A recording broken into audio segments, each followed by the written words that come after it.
Well, good morning. Happy Easter. If you were not at the tea, I'm going to move out of the way because our tea, the Mad Hatter's tea, was 2 Saturdays ago. And this was the Caterpillar. And Ulf and Sandra, our usher back there, came in Wednesday afternoon and evening, and they rebuilt the whole thing. And it was no small task. I figured what better way to express joy than a bunny pillar or a catter bunny, right? Okay. So I thought we would share that. And you notice the flowers? Okay, kids and maybe adults. I know how to do balloon animals, me. Me, the one who's afraid of balloons, I do those. So I have some blown up, I will bring them out, and if anybody wants, I can make a dog, I can make a sword, and I can make a flower. That's it. So if you want a balloon animal, see me, maybe during our Easter egg hunt on the village green, which will be a lot of fun. Now, I was gonna dive right in, because we're beginning a new series of talks with a focus on hope.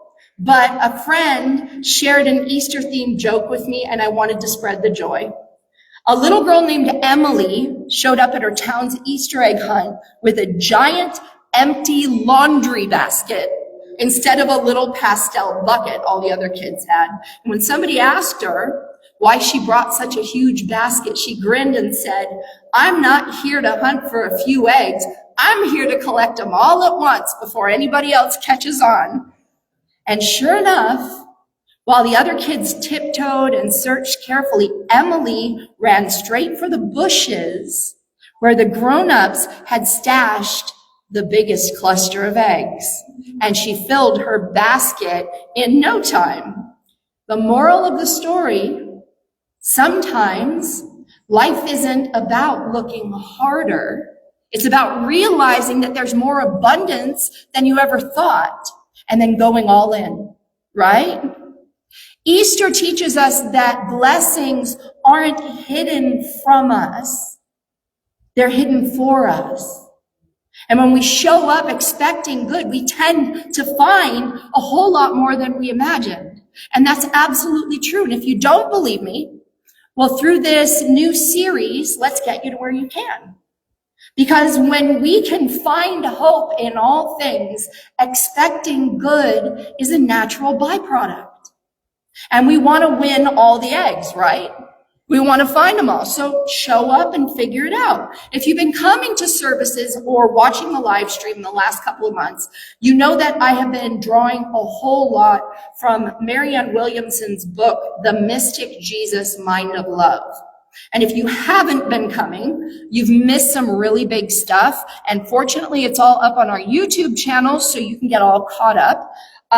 You're going to want to go back, I don't know, about 50 weeks or so to work through all the last series of talks, right? And if that sounds daunting, you can probably get away with just the last few series. 2 months worth of 30-minute talks is not a lot. And here's a tip. If you go into the video and you click the little wheel in the corner, you can speed it up. So I'll be speaking really quickly, but you'll get the idea. So you can effectively cut the time in half if you want and be entertained in the process. But back to Mystic Jesus. I wanted to share this beginning on page 154. After she talks about her very first really daunting experience as a Unity minister who was asked to lead a Good Friday service. And I'll tell you that the majority of New Thought churches, Unity, Religious Science, any of those, they do not observe Ash Wednesday or Good Friday. So we're trailblazers here, right? Because we've been doing the Good Friday thing since ever.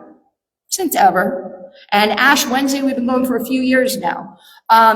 Marianne talks about how she was really guarded going into it, but she ends her story with, through the experience of Good Friday, we were able to take in the joy of Easter in a way we could not have otherwise.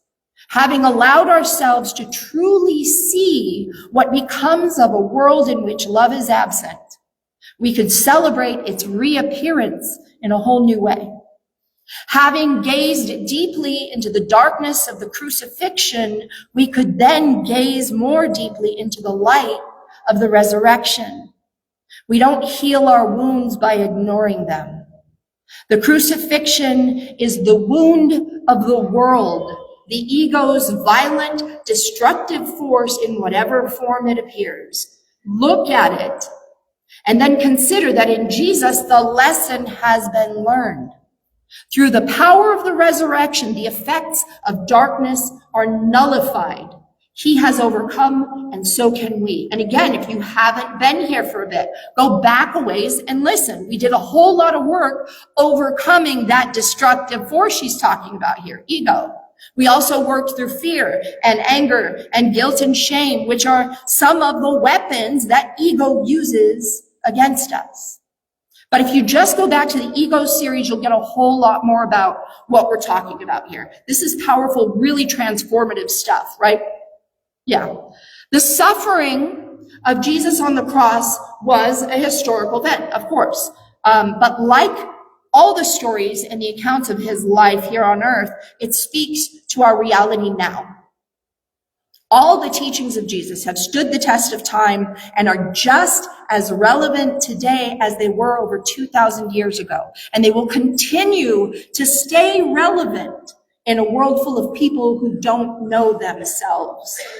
He was the master teacher, and he's still teaching us to this day. His suffering was the embodiment of the full viciousness of the ego. And it happened in order for God to demonstrate through the resurrection that there is no evil in the world that God's love does not nullify. And I'm going to repeat that because those 13 words combine to form one of the most powerful sentences we could ever have in our toolbox to move through life in an amazing way. There is no evil in the world that God's love does not nullify. And I'm going to ask, can I get an amen for that? Because that was big. Yes. On page 155, she continues, while traditionalists believe that the suffering of Jesus ransomed a sinful humanity, esoteric teachings argue otherwise. The crucifixion was not a punishment for anything or anyone. A loving God would not have Jesus die because you were bad. Rather, we can see the crucifixion of Jesus as the last useless journey, the final detour into the regions of darkness. He spoke 7 times upon the cross, and the last thing he said was, "It is finished." He was speaking not only for himself, but for all of us. He had taken on the darkness of the world, even unto death itself, and he survived. United with the consciousness of an eternal God, he was deathless in the realm of spirit. So are we. But Jesus isn't asking us to join in his crucifixion. He's asking us to join in his resurrection. The crucifixion was a radical demonstration of just how far the ego will go. The resurrection is a radical demonstration of God's power to override it. It is proof that while hatred appeared to triumph over love, in time, love would have the final say. The crucifixion and resurrection stories about Jesus aren't just symbols. They're spiritual dynamics that underlie our thoughts and our feelings and our experiences. Fear depresses us. Love uplifts us. This is the existential loom onto which we weave our lives. Our symbolic crucifixions are rarely as extreme as his, of course, but the pattern ego uses against us in an attempt to destroy the spirit is as operative in our own lives as it was in his. The point is to see and utilize the power of the resurrection. No matter what we're going through, love will divinely correct all things. The mind of Jesus cracked the code. And in joining our minds with his, we crack it also. The crucifixion is a constant reenactment of the ego's ever-vigilant efforts to attack and to destroy. The ego tempts us to constantly think thoughts that will destroy our peace, sabotage our relationships, and deflect the miracles that are our divine inheritance. Did you catch that? It will deflect the good coming for you. It is the insanity and fear that prevails upon the planet now, just as it did those 2,000 years ago. The malignant consciousness of humanity, a humanity having forgotten both our source and our purpose. We have become deeply confused and we have forgotten who we are. To us today, a symbolic crucifixion might be something as small as an unkind act or a hurtful comment from someone. But even the smallest annoyance is good practice. It's an opportunity to choose to rise above. The accumulation of many smaller wounds can be enough to harden us. A little ego is still ego. It's like a bit of cancer, right? Best if it was not there. The crucifixion of Jesus is the ultimate symbol of ego having gotten its wish, causing suffering and ultimately death. The egos of all those around Jesus told them that his teachings threatened their religion, their economy, their laws, and therefore their lives, which led to their demand for the death they could not have known of the man who was a Messiah. Ego causes us to believe that we are our bodies, nothing more than a being in a shell which will cease to be when the shell ceases to be. And therefore, the ego believes that death is the ultimate triumph. Our triumph over death lies in the realization that the dead do not die. The vessel is transformed by death, but what it contained, that soul, will continue on. For what God created cannot be uncreated. As God's creations, we are eternal spirits, and what lives in God cannot die. God's creations are unchangeable and unassailable. On page 413 of A Science of Mind, Ernest Holmes says, poets have sung of the eternality of the soul, while the saints and sages of the ages have assured us that man is an immortal being. It is recorded that Jesus rose from the dead and made himself known to his immediate followers. The faith of countless millions of the Christian religion has been based to a great extent on its teachings of immortality. It raises its greatest hope on the assurance that a man rose from the dead and passed from this plane to the next, retaining and carrying with him into the beyond those qualities and attributes which constitute that personal stream of consciousness known as an individual. And on page 413, he says, to practice the presence of God is to awaken within the Christ consciousness, meaning one who is anointed. It is God in the soul of man. The resurrection is the death of the belief that we are separate from God, for death is to the illusion alone and not to reality. God did not die. What happened was that man awoke to life. The awakening must be on the part of man, since God already is life. The message of the crucifixion is not that Jesus died. The message is that he did not die. He continues to live, and he lives in us. In every instant, we choose crucifixion or resurrection. In any moment, we can let ego have its way, or we can choose to rise above. The ego crucifies by separating us from each other. But in resurrection, we are joined as one. It is the realization that we cannot be separated. Every thought of guilt toward ourselves or against others, it is the nail we use to crucify. And every thought of love or forgiveness or trust or hope, it's the power we use to resurrect. And this sounds like a whole lot to keep track of, I know, a whole lot to memorize and pay attention to. And you may be wondering how you're ever going to get a chance to live life, to enjoy or play or do any of the wonderful other joys that we get to experience in life if we're busy paying attention to whether we're crucifying or resurrecting, whether we're recognizing our oneness or dividing people from us. But maybe the best part of the whole living life thing is that we have an endless supply of moments in every day that are filled with opportunities to practice unification and separation, because we always have the ability to choose again. We always have a do-over. Didn't get it right when you were thinking about your coworker that wasn't maybe kind?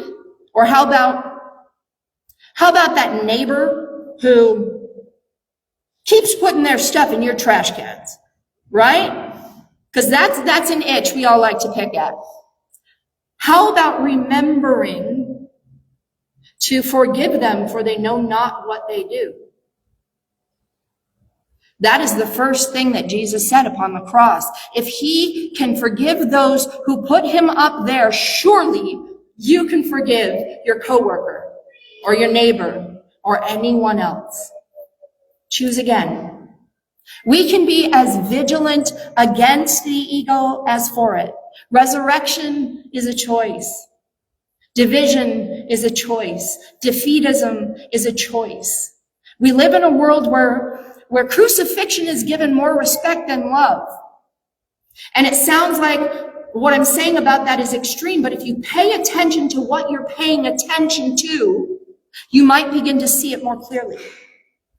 We have more faith in the power of cancer to kill us than we have in God to heal us.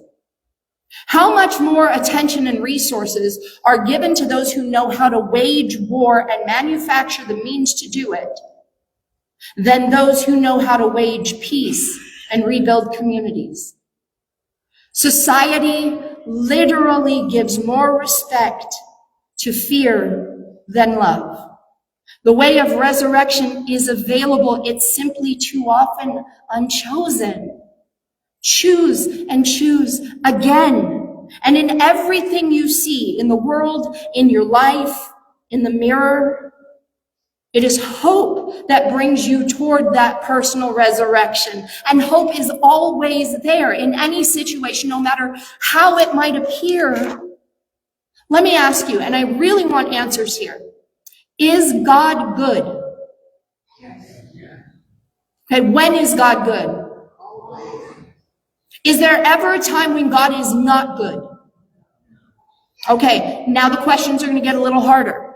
Is there anything anywhere that isn't in God? That's a tougher question. Anybody say no?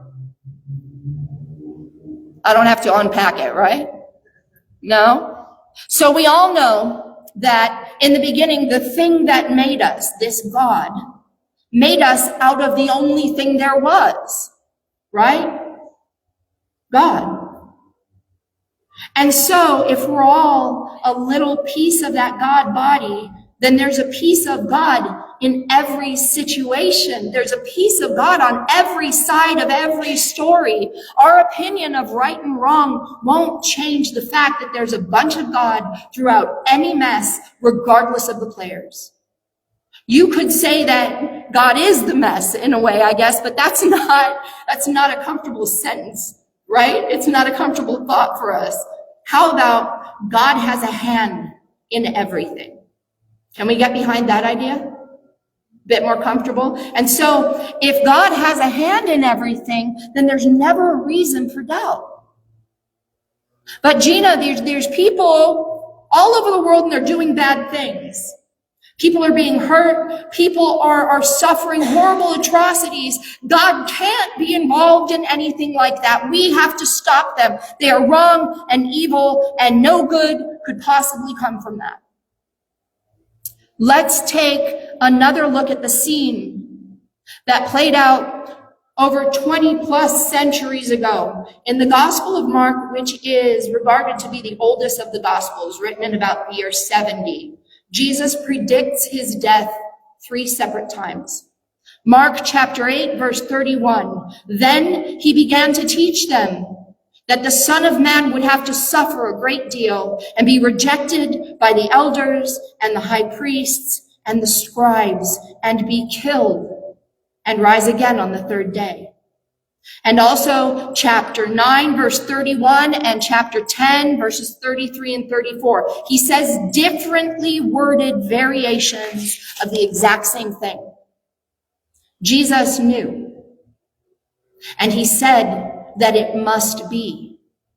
He did not doubt for a single moment that God was behind it all, even the ugly stuff. He knew with every iota of his being what would come to pass.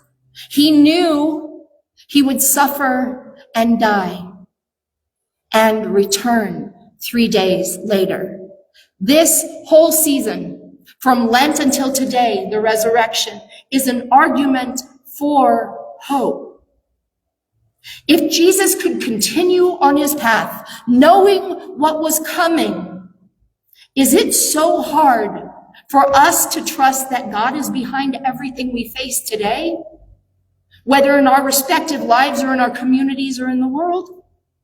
There's never a spot where God is not. Somebody said that a few thousand times, but it's easy to remember. It is the deepest, most powerful, and most present truth in all the universe. And it is the one that I will do my very best to get out of the way and let God help us all really touch into that knowing. And I'd like to begin doing that right now by inviting you to participate in a very simple exercise with me. It is simple, but it is life-changing.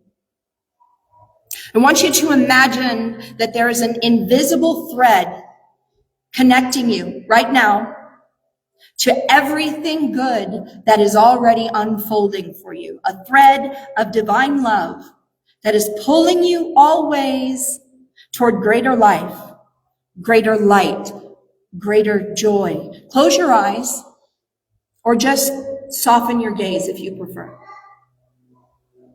Imagine a gentle golden thread tied to your heart. The thread is extending from you to the person nearest you, as theirs is extending to someone near them, and so on. That thread is connecting us all as one. And now return your attention to your own heart thread and see that it is extending forward into the future, into opportunities, into healing, into joy that you cannot yet see. The thread is never cut, never tangled, never lost. Even when you feel unsure, the thread is gently pulling you toward good. Now, please place a hand lightly over your heart and say, there is never a moment I am not being guided by love.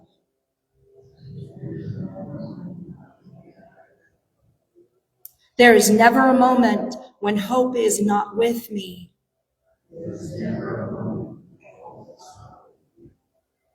This week, when something seems uncertain, pause and feel for that golden thread. It's still there. It always has been, and it always will be. Beloved presence, as we go forth from this sacred space, let us carry with us the quiet flame of hope, the light that never dies, the promise that always rises, the whisper of what is possible, even when all seems lost.